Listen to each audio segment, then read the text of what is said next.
So we will go ahead and get started. I want to welcome everybody. I want to remind you that if possible to mute yourselves. It helps when we have people speaking if the background noise is at a minimum. And so if you don't mute yourselves, you'll probably find that I'll mute you just to kind of, like I said, to keep background noise to a minimum. Also, I want to remind you all that we are being recorded and the link will be available after today's session, probably tomorrow. Tony does a great job of getting it up there really quickly, and then it's just up to me to make sure that I get it all emailed out. I'm going to let you all know that this will be our last Lunch and Learn for a few months. We're going to take a summer hiatus in July and August, but we will be back September 2nd when Bishop Zinkula will be our guest speaker and will speak with us about reaching out to those who are on the peripheries in our society. So sometime in early August, maybe late July, you'll get an email reminding you that we're starting up again and an opportunity to sign up to participate in September. Covering everything. Okay, I'd like to start us off with a prayer today. And I'm just going to read it to you versus showing it to you on the screen, so I hope you're all able to hear me okay. In the name of the Father, and the Son, and the Holy Spirit, amen. Train us, O Lord, in compassion. Teach us to bring your peace. Instruct our hearts in humble service. Help us learn from you in the desert and the oasis. Guide us down the long path of forgiveness. Remind us of how we have been forgiven before we ever came to repentance. While we were still a long way off, you ran to us, open arms, love, and joy. Nurture our faith as we walk with you, so you may delight in our every step. As we go along with you, let us welcome the immigrant, because we too are sojourners, and shelter the refugee, because we too long for our heart's true home. Amen. In the name of the Father, and the Son, and the Holy Spirit. Amen.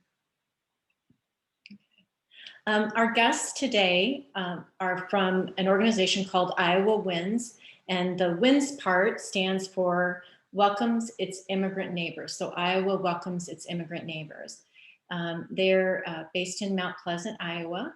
And so we have Reverend Trey Hager and Tammy Shull here with us today. And you two are welcome to start in whichever order you prefer. So.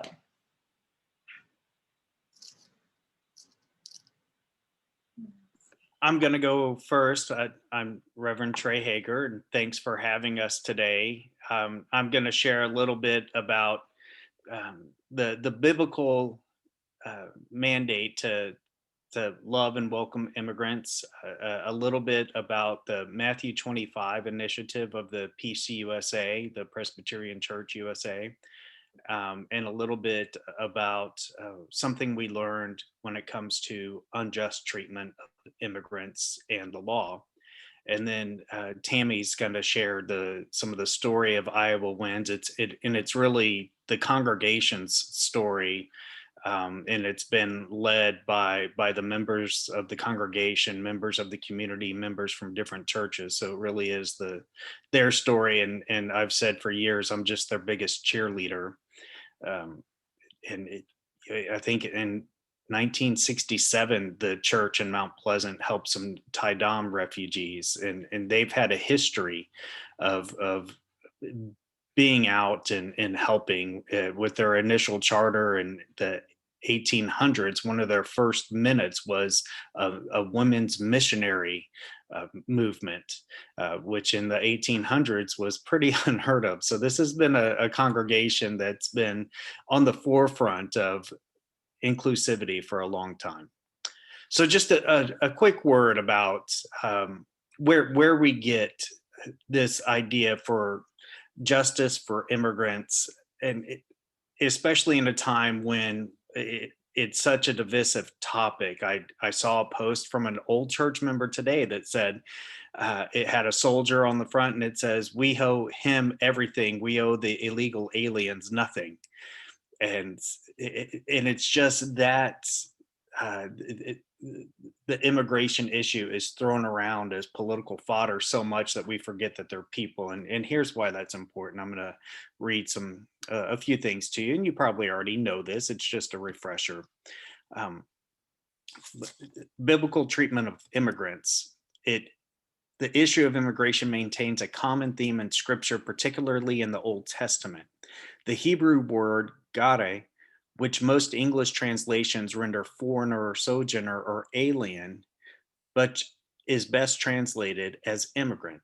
It appears in one form or another 92 times in the Old Testament, and most often we find the immigrant referenced in a positive sense.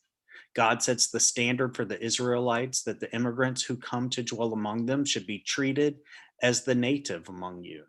And as Yahweh gives the law to his people, he repeatedly states that its protections are meant for the immigrant as well as the native born.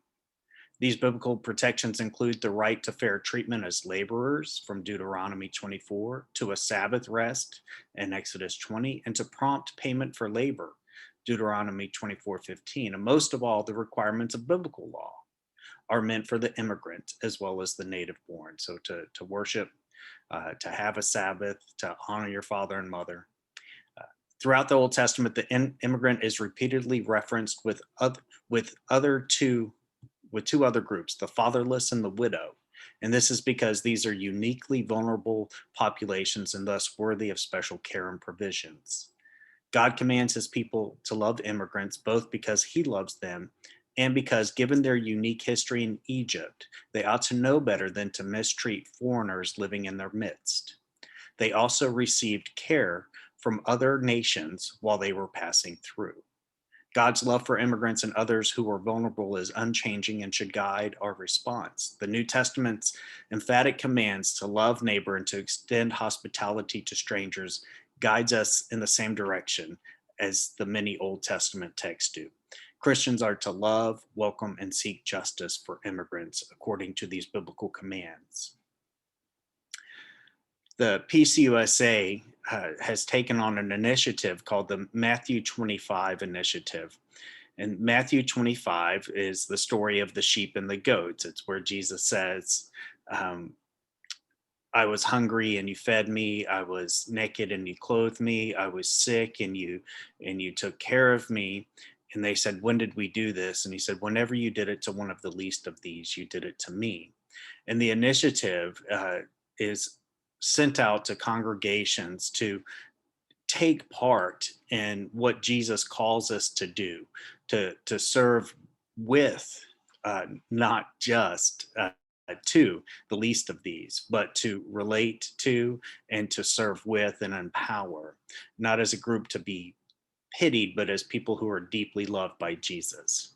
So what that looks like then is to build congregational vitality by challenging congregations and their members to deepen and energize their faith and grow as joyful leaders and disciples actively engaged in their community, seeing new disciples engaged in ministry and longstanding believers develop in faith as the gospel of Jesus Christ is shared in word, but more importantly, in deed. One of the calls is to dismantle structural racism by fearlessly applying our faith to advocate and break down the systems, practices, and thinking that underlie discrimination, bias, prejudice, and oppression. And then we are to eradicate systemic poverty by acting on our beliefs and working to change laws and policies, plans, and structures in our society that perpetuate economic exploitation of people who are poor. So one of the things that we learned early on after the ICE raid in 2018, Iowa Winds, as Tammy will tell you, was formed before that. We had just responded to the ICE raid. That wasn't our beginning. But one of the things that we quickly learned is that immigration is a civil issue. And so being here as an undocumented immigrant is not a felony, it's not a criminal issue. And so immigrants do not have civil rights as we would think of them when they get detained. So let's say Kent, I'll just throw Kent out there. Let's say Kent was arrested because he finally had enough with something and got road rage and got arrested. Not that Kent would ever do that. He's a calm individual. But let's say he did. So what would happen for Kent is he would get the right to a phone call, he would get the right to attorney, and he would get the right to a fair and speedy trial. That's because it's a criminal offense, whatever he did. If it's a civil offense, like being an undocumented immigrant, you do not get the right to a phone call, you do not get the right to an attorney, and you do not get the right to a fair and speedy trial, which means that when someone was detained, they could be held up to 30 days, and they try to hit that 30-day mark because there's a lot of money in it until we're in violation of the UN Human Rights Code. And so the police don't have to call and tell the families, we've taken your loved one. The loved one can't call and say, I've been taken. They don't get the legal representation. And so it's really not a just system when it comes to what our constitutional rights give for somebody on our soil. And it's made very difficult for an immigrant to be able to process themselves out, especially if English is their second language or if they can't speak English at all. So we found that to be very unjust and something that most people didn't know was such an unfair treatment of immigrants, that there really is not much of a fighting chance there.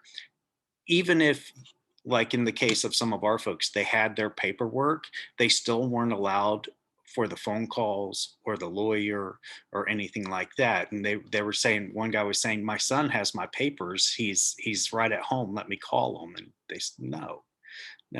So there's some work to be done on equitable treatment and just treatment of how immigrants are processed if detained. And so I wanted to share that. I found that a lot of people don't know that. So with that, I'm going to let Tammy talk. I wanted to just kind of give that biblical charge of this is why we do what we do. This is the founding, and I'll let Tammy kind of share what we've done. Thank you, Trey. Thank you, everyone. I really appreciate the opportunity to talk to all of you about our experiences with Iowa Wins.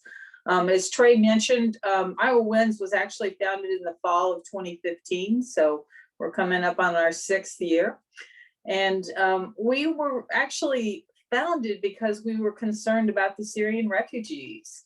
And we were hoping that we would be able to welcome Syrian families to our community, just like we had welcomed families from Southeast Asia to our community in the 70s and 80s.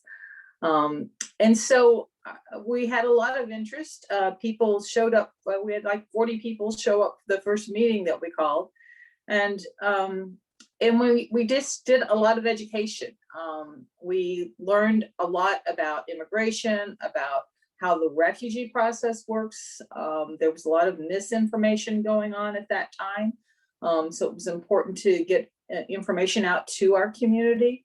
And one of the things that we learned is that the likelihood of being able to resettle Syrian refugees in our community was basically zero.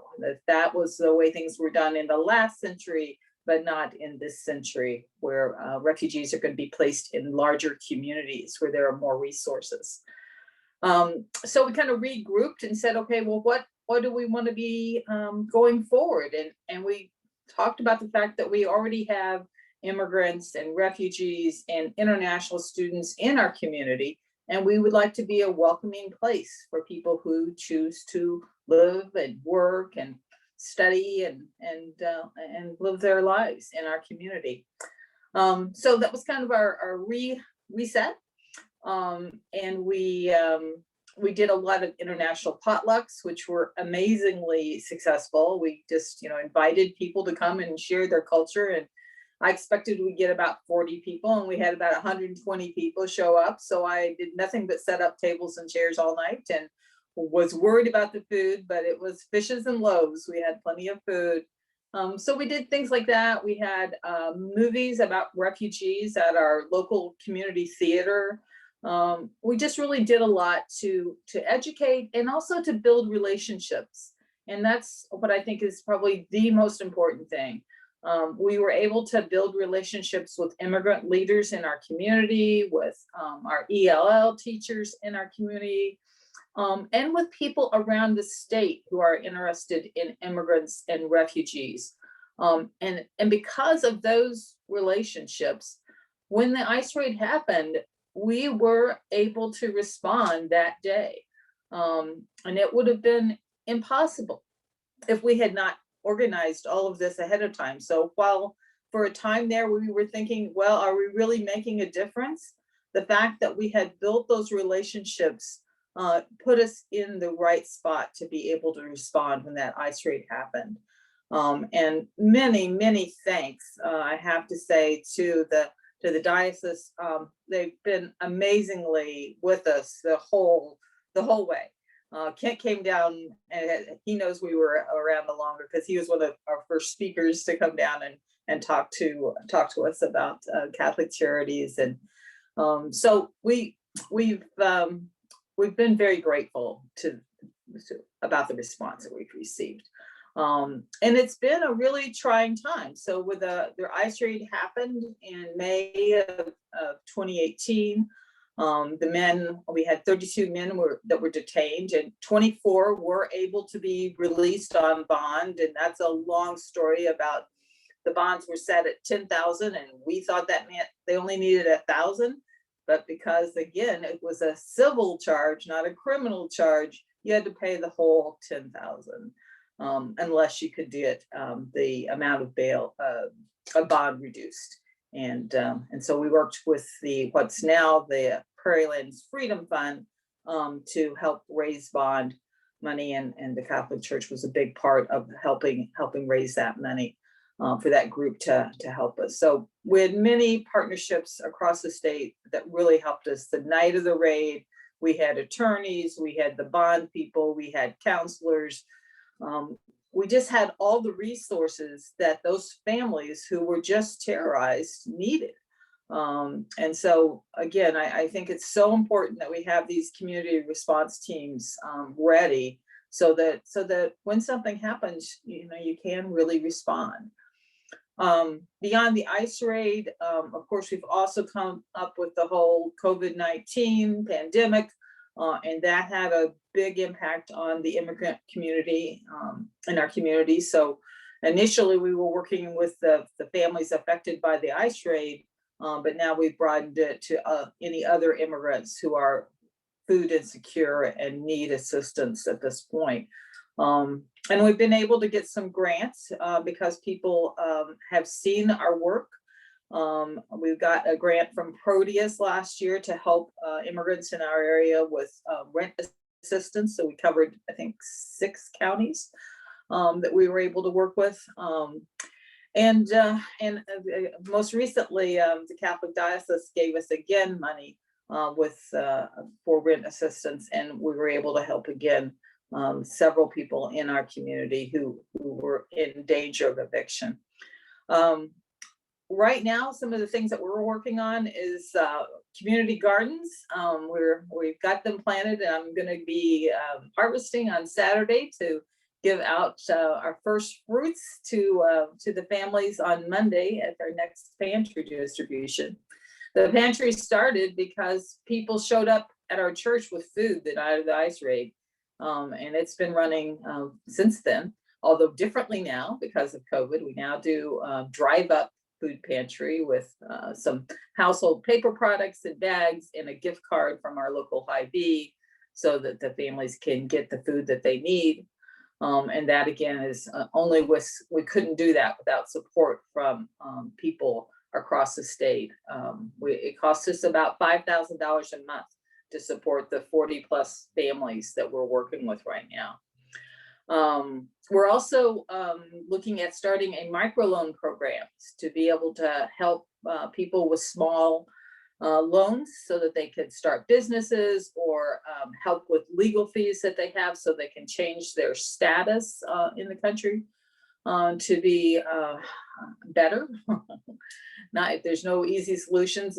These men that were taken in the raid are still waiting for their immigration hearings, 3 years later. So that's a very long and complicated process. So So I guess that's kind of a summary of what we've been doing. Any questions that anyone has?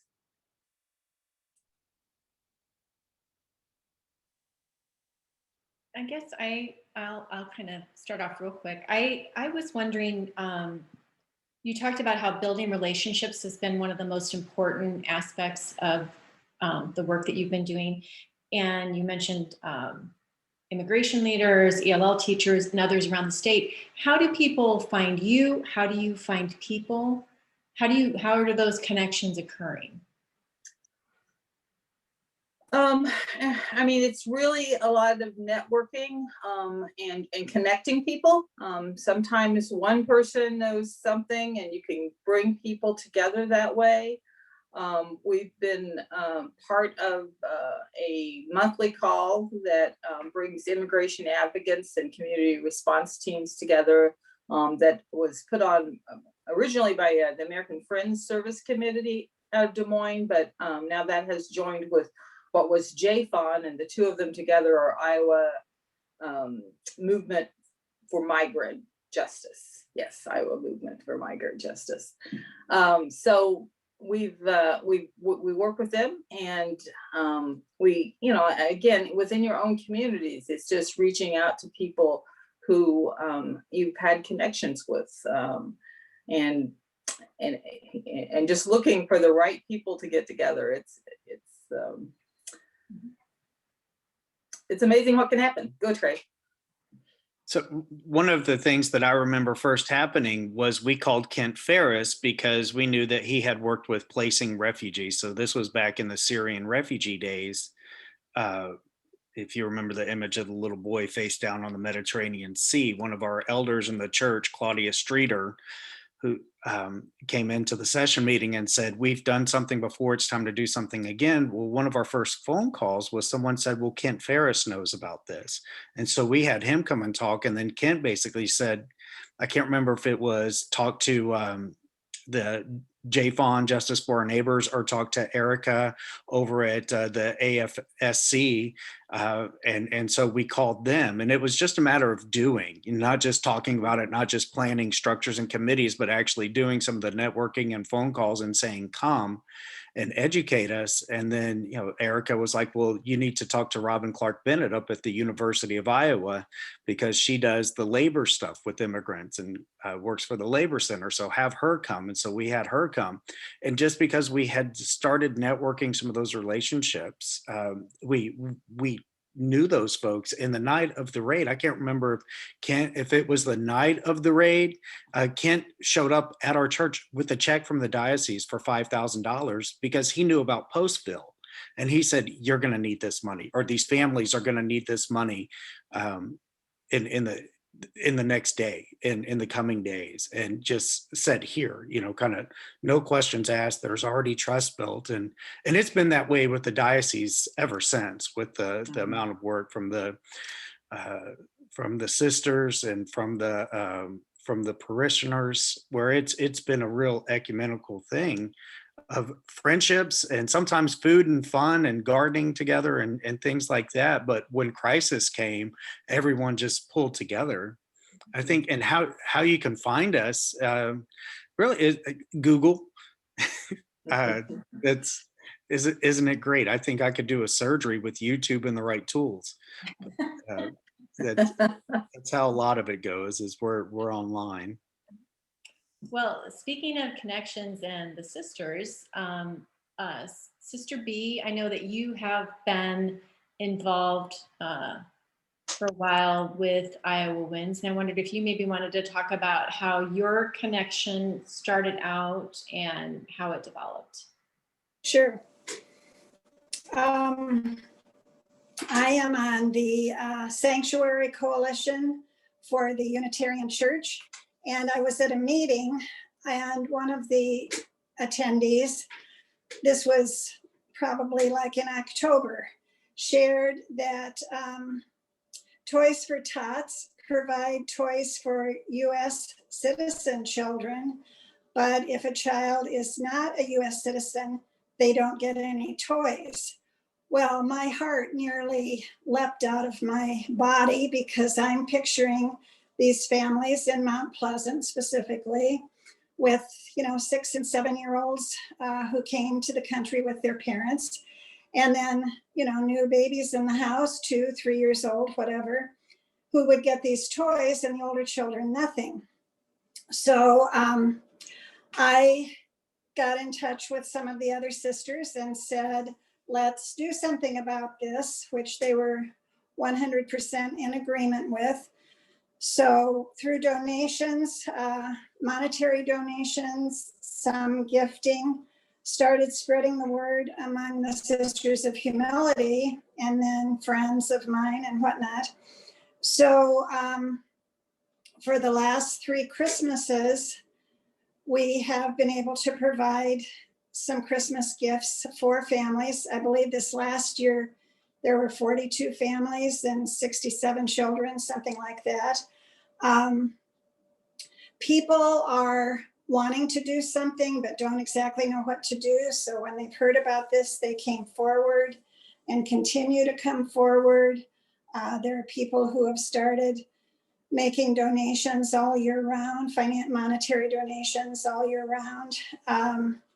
With the gifts, it's this, there's a lot to be done with the purchasing of the gifts and organizing and all. And some of the sisters have helped with that. We have some Vietnamese sisters that are living at the Humility Center while they're going to college at Ambrose, and they did the gift wrapping, which was pristine, very, very nice. So people want to help, they come together, and it's just been a wonderful experience for me. The community support, as was mentioned earlier, that in various ways is really valuable. And I think that it's also helps to get the word out as to what's going on, what the needs are. We continue to take hygiene items down to Mount Pleasant. You cannot purchase any hygiene items with food stamps. So with some of the money that comes in, every couple of months, we'll take a carload of whatever we can down to help out down there. Even to just share with how things travel a long ways. There's a woman living in Hawaii who evidently gets some of our mailings. And over a year ago, she sent 3 boxes of books that could be shared with families. Her main intention was with the Mount Pleasant situation. Well, some of them are, helpful, some of them not so much. But they can all be used someplace. And I was away this last week, and when I got back, I got called to come into the Humility Center. There are 5 more huge boxes that have come from Hawaii with books. So Tammy and Trey, get ready. We'll see what we can do with these. But, that's just one example of, how the outreach works. And then, right here in our own backyard, we've got a lot of people that are wanting to help and continue to help. So it's just been a wonderful, the last 3 Christmases have been my best ever. It's just a wonderful, wonderful experience. If anyone wants to know more, ask questions, give me a call, whatever. Can I just sing Sister B's praises? I know. You can't talk it. You have to sing it. Sister B is the greatest. I will sing it. And Tammy, you can vouch for this. I don't think our food pantry and our families would be supported the way they are if it wasn't for the Sisters of Humility, if it wasn't for the diocese and the friends. And Sister B showing up once a month or so just brings a light into our world and a connection that goes beyond just helping immigrant families. It bridges Christ call to be community. It creates that bridge, and it creates a Mhm. big joy in my heart, and it just makes me happy to see her, and she prays for my family. We pray for her, and um, it's a lot of fun. And I never knew that it was the Toys for Tots things, that immigrants don't get Toys for Tots, that kind of was the catalyst that made you want to do this. That just makes it even a little more special now. Now I have a little righteous anger to give out Christmas gifts. Uh, so thank you for that, um, and for doing all. Yes, thank you very much. Sister B is an amazing inspiration, because she just keeps coming back and saying, well, I think we can do this. and she's made some pretty wonderful Christmases. I also wanted to talk about, in terms of how do people know about Iowa Wins. We've had a lot of great media coverage, and I have to thank Barb Arlen Pai, who is with us today, because she has done some great stories in the Catholic Messenger. And so we really appreciate that, and it spreads the word, and it keeps it alive for people. 3 years afterwards, you think, well, maybe nobody remembers it, but by coming back and doing stories and making those individuals real, it makes a huge difference. And she just did a really, really great couple stories recently. So thanks for that. And I just to echo that, that's one of the things that we especially did early on after the raid, is we kept it out in front of the media with local news stations, with newspapers. One, they were asking us, but two, I would call them and say, hey, we have this event going on. And so we would get wider publicity from some of those things. So we used it. Some people are afraid of the media, but it was our greatest gift, because it kept the resources and the people and volunteers coming in. Did have a question. Yeah, we needed a lot of resources early on, and that really helped, because we got gifts from people across the nation. We had a question come in asking if there were a few more details about the microloan program and how it was organized, or if you have a partnership in place or a fund that you use. Is it just starting, or? We are just at the beginning of this. We found 2 organizations in the state that we're talking to who would actually run the loan program. And the nice thing about this is, in addition to providing funds to immigrants that need it for a business or to take care of legal expenses, it also allows them to build credit. So we want to work with organizations that can help them with that. So we are talking to 2 different organizations, and we are currently requesting funds to help that program get off and running. And just heard this week that when a couple in the neighboring town is willing to put up some money for that, to get that microloan program up and running. So I am hoping it will be available later this summer. So I'm really excited about it. If I'm not wrong, we need $50,000 for the credit union to take us on and manage it for us. That was one of the last things 40,000. So it's Is it that much 40,000? closer. So we're getting close to being able to start that. I'm excited about it, and they're doing it all, but when it comes to advocating for social justice and for rights, and this is one of the credit score system is one of the most unfair systems when it comes to people of color. And so to be able to help someone build credit so that then they can apply for more credit, because we work on a credit-based society, is huge, because people get denied just because they've never had credit.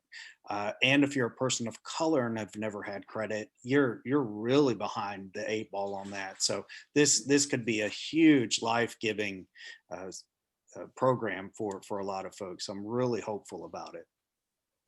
Yeah, it is kind of a catch-22 of the you can't have it till you have it kind of situation. Kent, I know that you were going to talk a little bit about another connection between Iowa Wins and the diocese that has occurred a little bit more recently in the past couple of years. Do you have time for that? Sure. You can hear me? Yes. Okay. One of the other groups that I want to make sure we reference that was helpful in supplies getting to Mount Pleasant from the Davenport Metro is LULAC. And there were many times when representatives from LULAC would stop by our office, and they had almost a full load of food already, and we added the donations that we had obtained and put with theirs. And so for all of the relationships that were developed and utilized, there were some people that were behind the scenes who contributed in a pretty significant way without a lot of fanfare. And I think LULAC understood what we were hoping to do in supporting our brothers and sisters in Mount Pleasant. And so LULAC was one of those. The other thing that that has happened in this past year by way of our deacon formation program is a deacon candidate by the name of Mike Linenbrink, who is in the Keokuk Deanery. A few months back on a social action commission call, we were talking about the efforts that Iowa Wins has undertaken, and Mike's pastor wanted to know more about it. And his comment to Mike was, go and find out what they're doing and how we may be able to assist. And what came of it is Mike is undertaking a field experience by way of the Deacon Formation Program, where he is working with the Nutrimos program, the Growing Project. And if you've never met Mike, Mike is a roll the shirts up, get your hands dirty and get at it type of individual. For many years, he assisted the Catholics in Action summer work effort. And so this was very consistent with what where Mike's talents are. And in an important way, the type of support that the diocese has been able to provide broadened out and included people in other parishes that had not previously been aware of or supported the effort.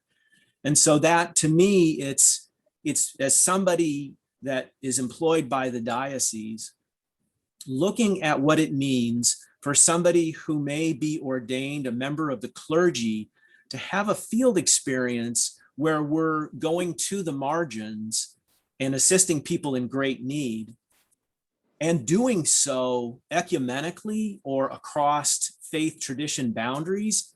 It's an incredibly powerful experience for him.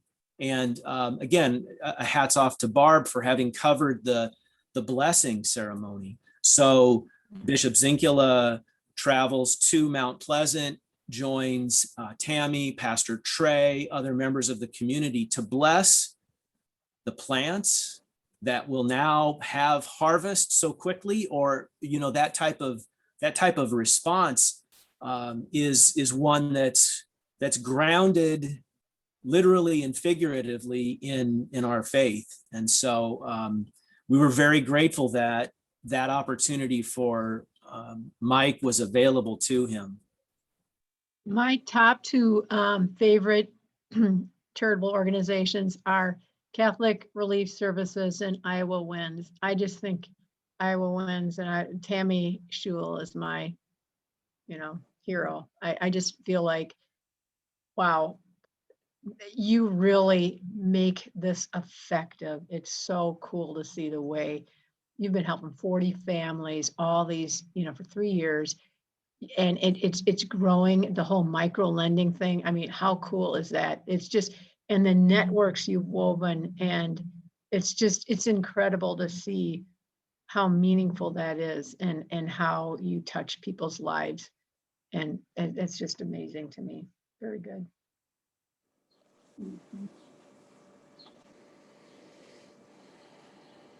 Oh, I'm sorry, I was get myself off mute. So thank you so much. It's really the spirit. The spirit keeps moving this group. I mean, it's just amazing that when we need things, they seem to just appear.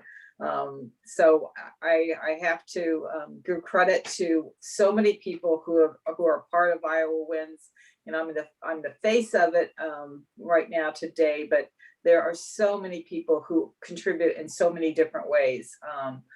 to making a real difference in people's lives and opening up opportunities that would never have been there without this group of people working together. So.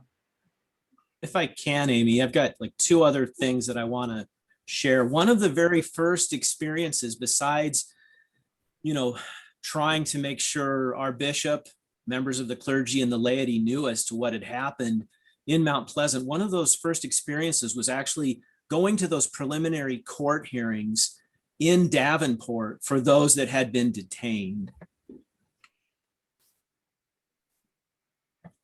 There were so many people there that they had to move them to a larger courtroom.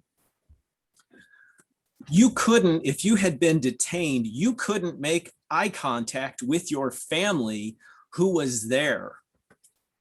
There were people there, including Father Paul Conley from St. Alphonsus across the town in Mount Pleasant, who were just, as was I. I mean, I can't believe the level of injustice that was happening, the lack of representation. You had court-appointed attorneys who'd not had any contact, who didn't know where their clients were. And it was those moments when you could see the pain of a separated family based on an unjust system that you knew you would have to stay in contact with the effort and support as best you could, even if you're an hour and a half removed. The other thing that struck me early on at one of the first meetings at First Presbyterian Church, there were 3 young adult women, bilingual, who were translating for the benefit of everybody in that room. And I took my 21-year-old daughter, who was taking Spanish in college at the time, and it was intentional to take her to see what the community's response was, and to also watch those young adult women who had the courage and the skill to learn a second language in order to be of greater help to people in need. It was an intentional move, but it was powerful. I mean, it was amazing. And they did it sight unseen. They were in the background, but it helped the community be more responsive in hearing the stories, in making the encounter, encuentro, where you knew a person's name that had been directly affected. And it is very, very difficult to turn a blind eye when you know that other person's name that's been so affected.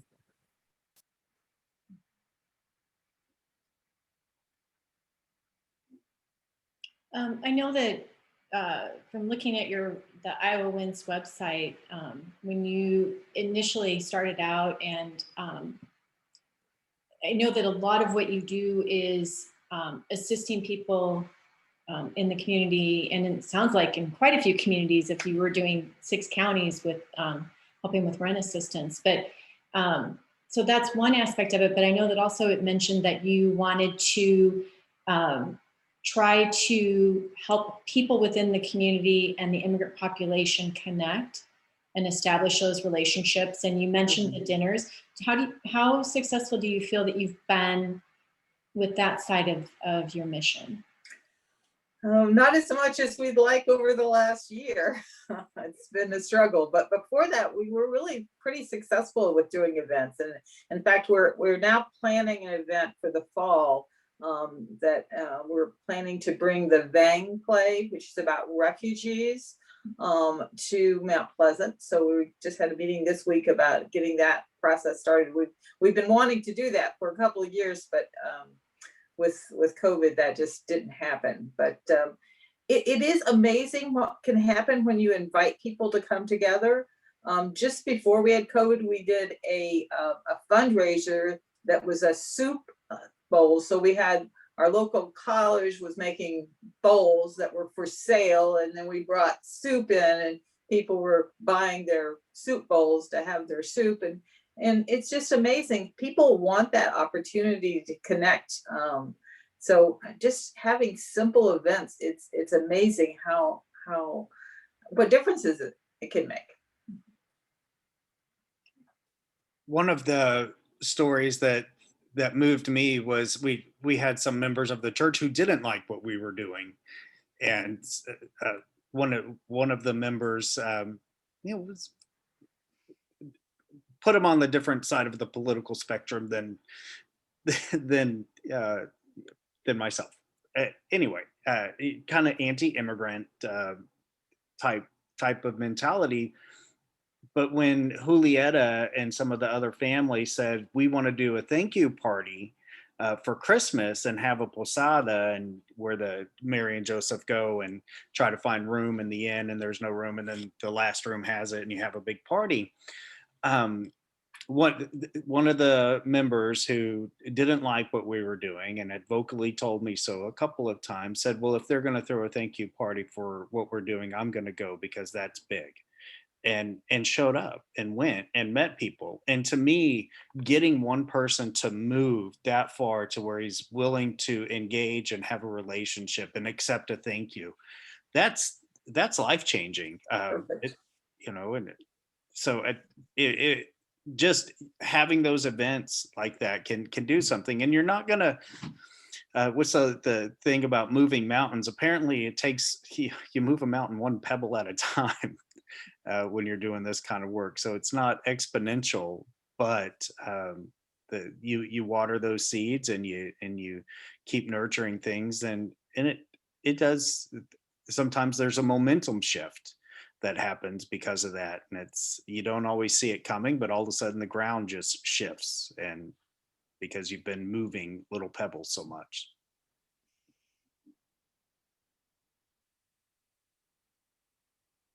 One of the things I like too is I don't know if your churches are like our churches, but the high school kids disengage at some point after confirmation. And but what we have found is several of them love the social justice aspect. Like they're done playing teeny bopper games, and they want to be a part of the solution. They're idealistic. They have a vision of how the world should be, and they see an opportunity to make that come true. And so that's another place that I have found unexpectedly Iowa Wins has had a big impact on some of our youth who have since graduated and gone on to college. They were proud of the work the church was doing, and it shaped their lives. It was formative for them to have a church that stood up for justice. Very cool. Mm-hmm. Very, very cool. Any other questions or any last comments from anybody? We still have a few minutes. This is Jean on the phone. I was just wondering, how did you make the connections with the youth? What are some effective ways to get the youth involved? Ask. So I think for a couple of them, they asked us, can I come to a couple of these meetings? And we just said yes.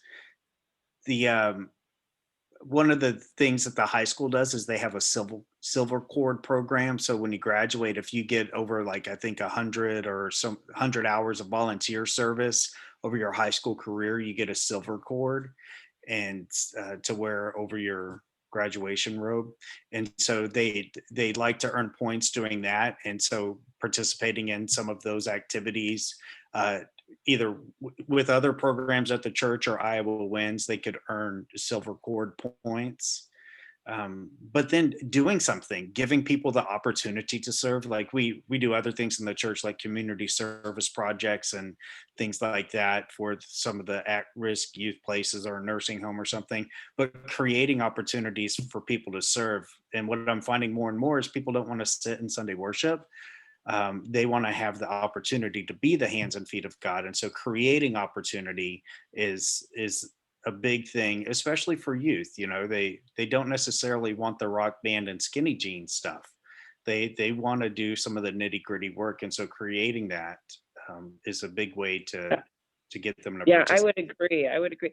So is this just Catholic high schools that were approaching you, or was it like public high schools or Public. both? Yeah. Public. Okay. I think, Yeah.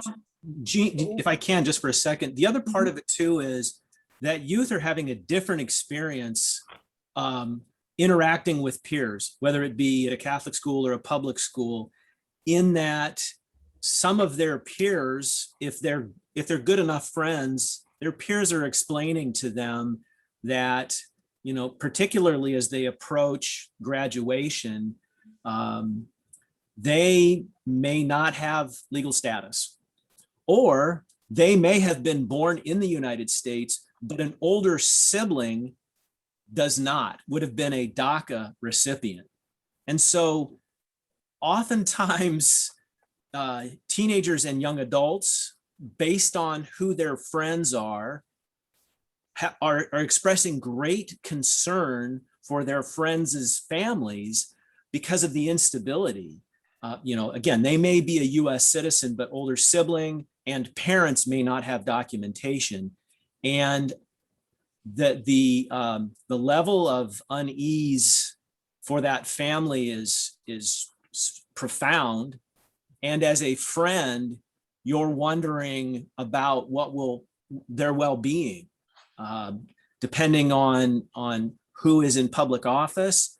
The likelihood of being picked up by ICE goes up or down, but the insecurity of not knowing what your family's future holds is something that you live with all the time. A colleague of mine here in the office has talked about conversations with youth at a parish, and the thing that the very young children expressed as the thing that they were most afraid of was going to school and coming home and their parents weren't there as a result of not having legal status. I cannot comprehend. I cannot comprehend what that would be like to have that hanging over your head every single day.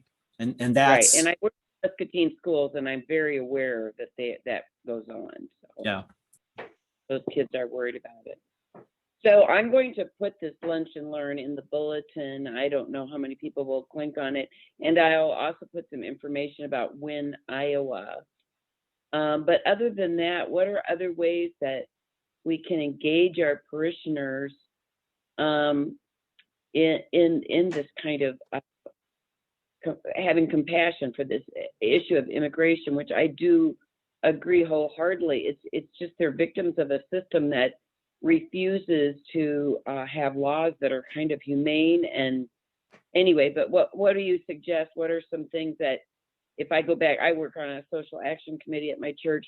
What are some things I could do to maybe engage people into get some mercy and some compassion for this issue?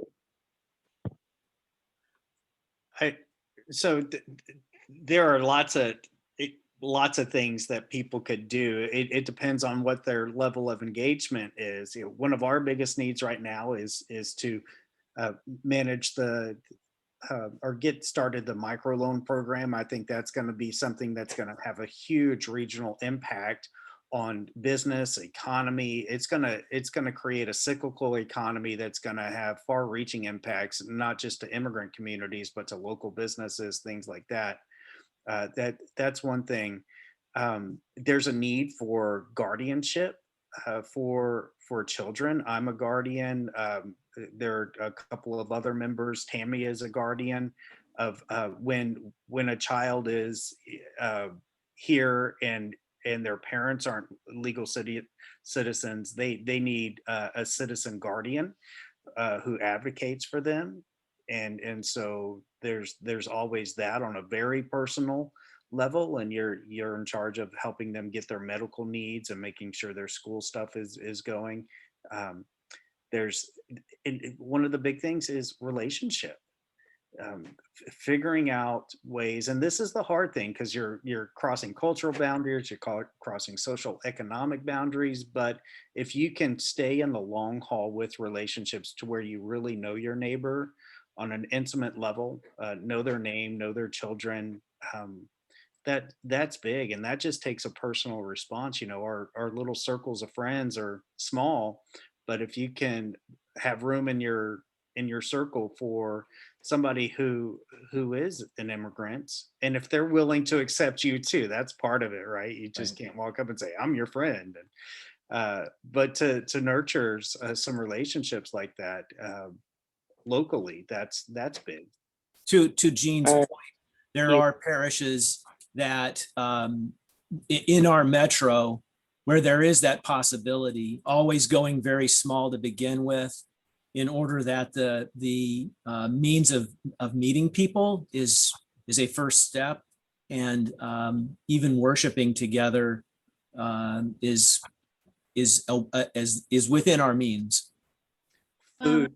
I Food just, sorry, we had a question come in via chat, and I just wanted to have an opportunity to get one more person's question in, if that's okay.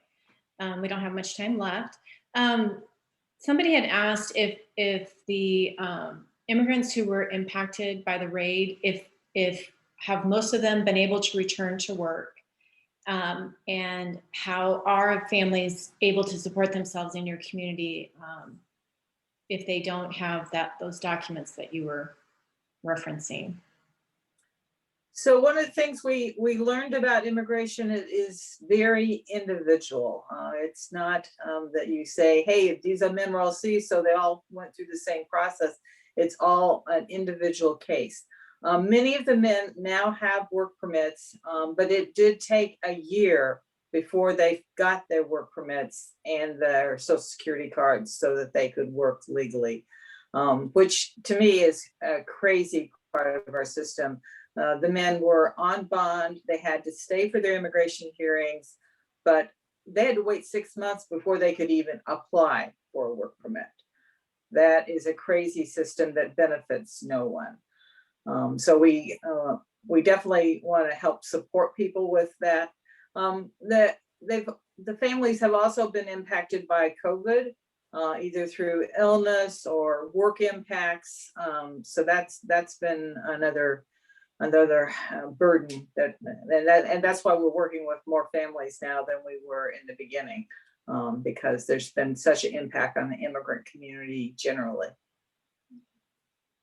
Well, we are down to 1 minute, so I want to take an opportunity to thank Tammy and Pastor Trey both, and Sister B and Kent for speaking up as well, and Barb.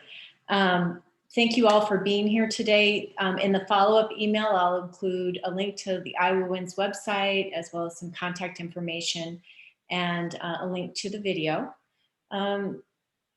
Reminder that we will be off for Lunch and Learn July and August, but we'll be back in September with Bishop Zinkula as our presenter. So watch your inbox for that. And finally, thanks to Amy Kirsten for hosting Lunch and Learn. It was an offshoot of the pandemic. It's been incredibly valuable, not only for those that listen live, but also recordings. A great outreach. Ever so thankful, Amy. So happy to serve. So Yes, thank you. Have a wonderful weekend and enjoy your summers. Thanks. Bye-bye. Bye-bye.